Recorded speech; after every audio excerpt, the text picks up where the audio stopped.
C'est en août 2012 que le bataillon de sécurisation de l'Est, BSE, a été installé à Bondoukou à la demande du président de la République. Il a une zone de couverture qui part d'Azopé à Bouna, en passant par Bengourou et à Nimbi-le-Cro. 2 ans après l'installation de ce bataillon dirigé par le commandant Soro Draman, le bilan est jugé satisfaisant par la hiérarchie militaire, car le BSE a permis la sécurisation totale de la frontière Est et surtout a facilité la lutte contre la fuite des produits agricoles vers le Ghana. Venu s'enquérir de l'état d'esprit des 2000 soldats déployés dans cette opération, le chef d'état-major général des forces républicaines de Côte d'Ivoire les a félicités avant de les encourager à travailler davantage afin de maintenir la confiance armée-population. Vous le faites avec beaucoup de brio,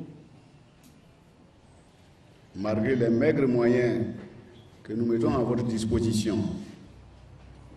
Et c'est là que je voudrais féliciter votre esprit de loyauté.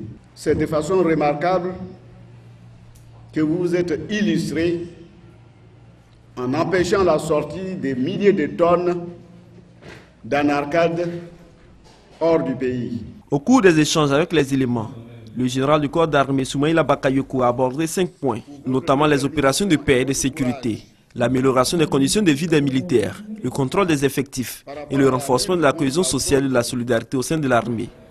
Le chef d'état-major général des forces républicaines de Côte d'Ivoire a rassuré ces éléments de l'équipement de toutes les unités en matériel d'opération. L'effort d'équipement en termes de mobilité que nous avons commencé va se poursuivre. Le chef d'état-major général des forces républicaines de Côte d'Ivoire, Soumaïla Bakayoko, a saisi l'occasion pour visiter les installations et les équipements du bataillon de sécurisation de l'Est.